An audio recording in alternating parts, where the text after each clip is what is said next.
नमस्कार, मैं अतुल ठाकुर आप सभी का एक बार फिर से अपने चैनल में हार्दिक स्वागत करता हूं।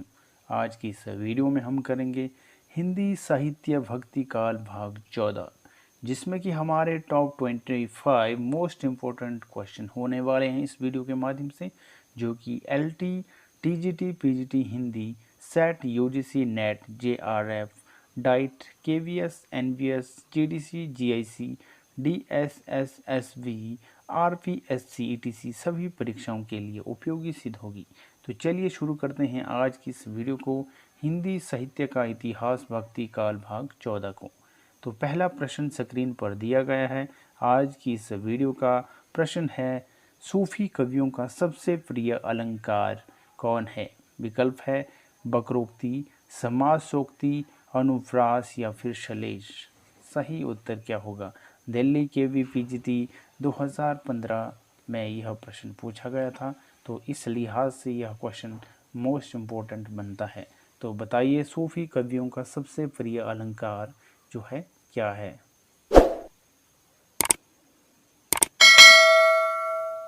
तो सही उत्तर रहेगा इसका विकल्प नंबर बी, यानी कि समासोक्ति।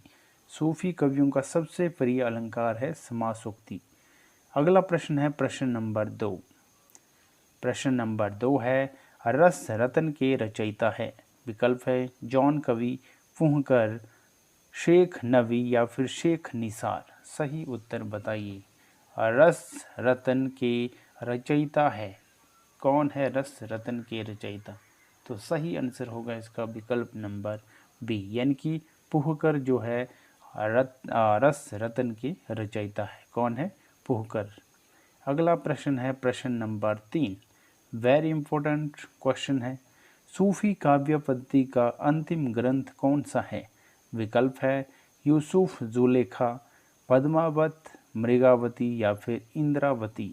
सही उत्तर क्या होगा इसका?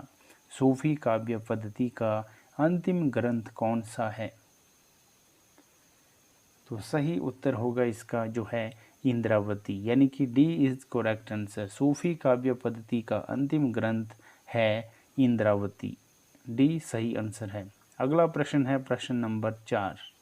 पद्मावत में रतन सेन किसका प्रतीक है? विकल्प है मन, बुद्धि, अहंकार या फिर हृदय। पद्मावत में रतन सेन किसका प्रतीक है? सही उत्तर है इसका जो है मन का। मन का प्रतीक है पद्मावत में रतन सेन। ए सही आंसर होगा। अगला प्रश्न है प्रश्न नंबर 5। मलिक मोहम्मद जायसी के प्रसिद्ध प्रबंध काव्य का क्या नाम है? विकल्प है मृगावती, पद्मावत, मधुमालती या फिर परमाल रासो। सही उत्तर बताइए। Delhi KV PGT 2015, KVS PGT 2014 में यह प्रश्न पूछा गया था।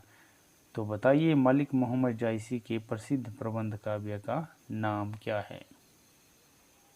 तो सही उत्तर है पद्मावत। पद्मावत जो है मलिक मोहम्मद जायसी के प्रसिद्ध प्रबंध काव्य का नाम है। क्या है? पद्मावत।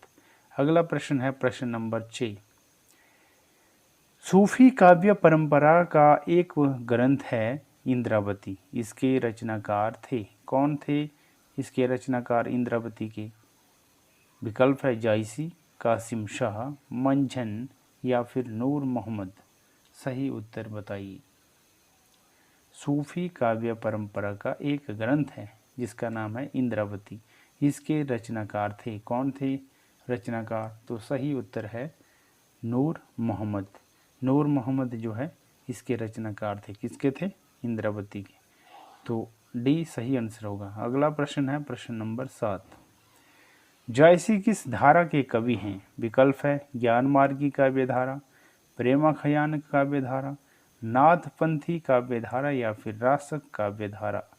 जायसी किस काव्य धारा के कवि हैं? तो सही उत्तर है इसका प्रेमाख्यान काव्य धारा, यानी जायसी जो है प्रेमाख्यान काव्य धारा के कवि है। बी इसका सही आंसर होगा। अगला प्रश्न है प्रश्न नंबर 8। इनमें से जायसी की कौन सी रचना नहीं है? जायसी की रचना कौन नहीं है? विकल्प है आखिरी कलाम, अखरावट, पद्मावत या फिर चित्रावली। सही उत्तर क्या है? तो सही उत्तर है इसका चित्रावली, यानी कि चित्रावली जो रचना है वह जायसी की नहीं है। तो डी सही आंसर है। अगला प्रश्न है प्रश्न नंबर 9। पद्मावत को समासूक्ति किसने कहा है? विकल्प है गणपति चंद्रगुप्त, आचार्य रामचंद्र शुक्ल, माता प्रसाद गुप्त या फिर राम कुमार वर्मा। पद्मावत को समासूक्ति किसने कहा है? सही आंसर है आचार्य रामचंद्र शुक्ल, बी इसका सही उत्तर होगा। अगला प्रश्न है प्रश्न नंबर 10। सूफी प्रेमाख्यानक रचनाओं की भाषा कौन सी है? अवधी, ब्रज, बुंदेली या फिर खड़ी। सूफी प्रेमाख्यानक रचनाओं की भाषा कौन सी है? सही उत्तर है अवधी। अवधी भाषा सूफी प्रेमाख्यानक रचनाओं की भाषा है, अवधी भाषा। तो ए इसका सही उत्तर है। अगला प्रश्न है प्रश्न नंबर 11। मलिक मोहम्मद जायसी को जायसी कहा जाता है क्योंकि वे विकल्प है जायस गोत्र में पैदा हुए थे, जायस मत के मानने वाले थे, जायस नामक स्थान के निवासी थे या फिर उपर्युक्त में से कोई नहीं। वेरी इंपॉर्टेंट क्वेश्चन है, यूपी पीजीटी 2005 को पूछा गया था प्रश्न कि मलिक मोहम्मद जायसी को जायसी कहा जाता है, क्यों कहा जाता है उन्हें जायसी? सही उत्तर है इसका क्योंकि जायस नामक स्थान के निवासी थे वे, इसलिए उन्हें जायसी कहा जाता है, यानी कि सी सही उत्तर होगा। अगला प्रश्न है प्रश्न नंबर जो है 12। निम्नलिखित पात्रों को उनकी रचनाओं के साथ सुमेलित कीजिए। सुमेलित करना है सूची 1 को सूची 2 के साथ, तो इसका उत्तर क्या होगा? पहले का रहेगा जो ए है उसका होगा जो है चंदायन, यानी कि मैना का होगा चंदायन, ऋतुवर्ण का होगा सत्यवती कथा, रुक्मणी का होगा मृगावती और राघव चेतन का होगा पद्मावत। ये इसका सही उत्तर रहेगा। अगला प्रश्न है प्रश्न नंबर 13। जायसी के श्रृंगार में मानसिक पक्ष प्रधान है, शारीरिक गौण है, यह कथन किस आलोचक का है? विकल्प है रामचंद्र शुक्ल, विजय देव नारायण शाही, राम पूजन या फिर श्याम मनोहर पांडे। वेरी इंपॉर्टेंट क्वेश्चन है, यूजीसी नेट थर्ड पेपर नवंबर 2017 को पूछा गया था क्वेश्चन कि जायसी के श्रृंगार में मानसिक पक्ष प्रधान है, शारीरिक गौण है, यह कथन किस आलोचक का है? तो सही उत्तर रहेगा इसका जो है रामचंद्र शुक्ल का यह जो कथन रहता है, ए सही आंसर होगा। अगला प्रश्न है प्रश्न नंबर 14।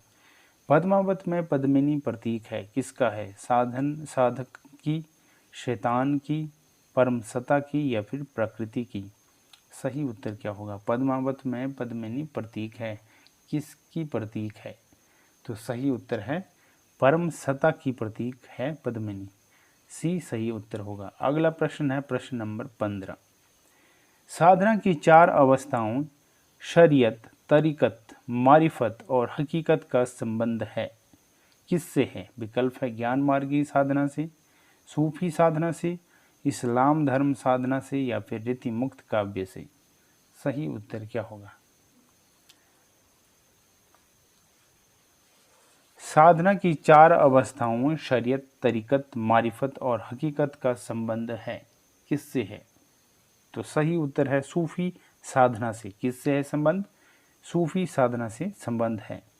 साधना की 4 अवस्थाओं शरीयत, तरीकत, मारिफत और हकीकत का संबंध है जो है सूफी साधना से, बी सही उत्तर होगा। अगला प्रश्न है प्रश्न नंबर 16। सूफी मत में वर्णित साधक की 4 अवस्थाओं शरीयत, तरीकत, मारिफत, हकीकत की भारतीय भक्ति मार्ग के साथ सही क्रम में संगति होगी, क्या होगी? विकल्प दिए गए हैं ए बी सी डी, सही उत्तर बताना है। सही उत्तर क्या होगा? तो सही उत्तर रहेगा सी।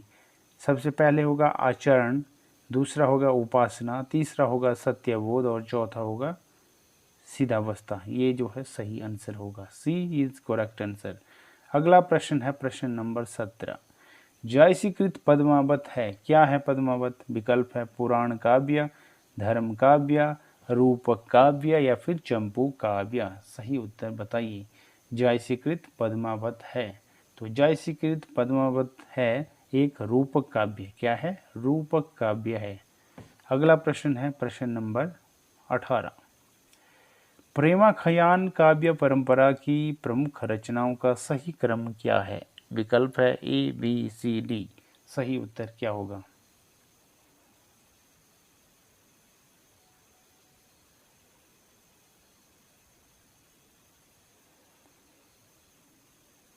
प्रेमाख्यान काव्य परंपरा की प्रमुख रचनाओं का सही क्रम क्या है? तो सही उत्तर होगा ए, यानी कि चंदायन, मृगावती, पद्मावत और मधुमालती। ये इसका सही उत्तर होगा, यानी ए इसका सही आंसर है। अगला प्रश्न है प्रश्न नंबर 19।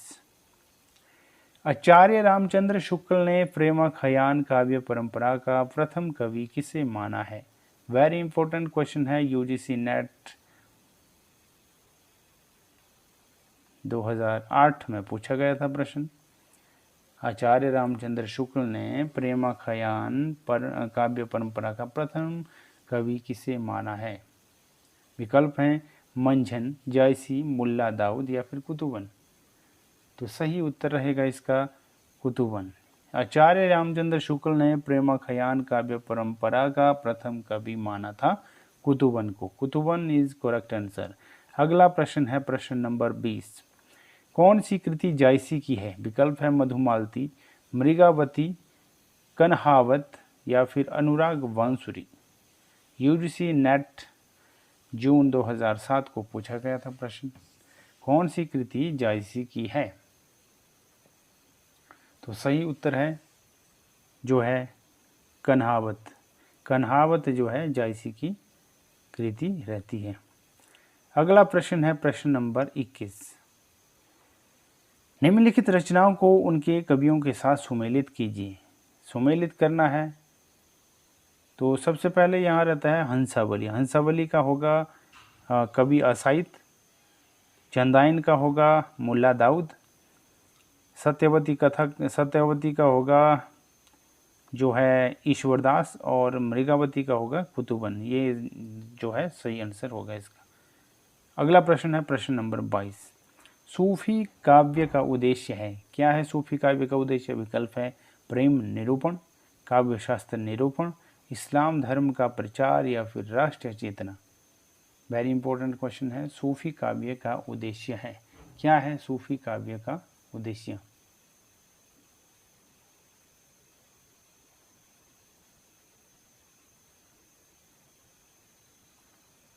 सूफी काव्य का उद्देश्य है जो है प्रेम निरूपण, यानी कि ए इसका सही उत्तर होगा।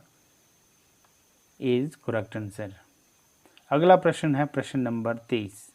प्रेम चिंगारी किसकी रचना है? विकल्प दिए गए हैं शेख निसार, शेख नवीश, इवन निशाती, नजफ अली या फिर अली शाह। तो सही उत्तर होगा इसका अली शाह। प्रेम चिंगारी किसकी रचना है? अली शाह की। अगला प्रश्न है प्रश्न नंबर 24। आज की इस वीडियो का सेकंड लास्ट प्रश्न। निम्नलिखित रचनाओं को कवियों के साथ सुमेलित कीजिए। तो सबसे पहले यहाँ है मृगावती। मृगावती का होगा जो है कुतुबन। मधुमालती का होगा मंजन। चंदाइन का होगा मुल्ला दाऊद। अखरावट का होगा जायसी। तो इस तरह से इसका आंसर है। आंसर यहाँ हमने टाइप किया है। अगला प्रश्न है आज की इस वीडियो का अंतिम प्रश्न। प्रश्न है जायसी ने अपनी किस काव्य कृति में कयामत का वर्णन किया है? विकल्प है मसला नामा, अखरावट, आखिरी कलाम या फिर कहरानामा। सही उत्तर क्या होगा? जायसी ने अपनी किस काव्य कृति में कयामत का वर्णन किया है? तो सही आंसर होगा इसका जो है आखिरी कलाम। आखिरी कलाम में जो है जायसी ने कयामत का वर्णन किया है। तो आज की हमारी यह वीडियो जो है यहाँ पे समाप्त होती हुई, जो कि हमारे जो है हिंदी साहित्य भक्ति काल भाग 14 के टॉप 25 मोस्ट इम्पोर्टेंट क्वेश्चन जो है समाप्त हो चुके हैं, और जो कि वेरी इम्पोर्टेंट क्वेश्चन थे। और इस प्रकार हमारा आज का हिंदी साहित्य भक्ति काल भाग जो है 14 समाप्त होता हुआ, और अब मिलेंगे हम अगले भाग में जो कि हमारा होगा हिंदी साहित्य का इतिहास भक्ति काल भाग 15, जो कि नए क्वेश्चन उस वीडियो में हमारे रहेंगे।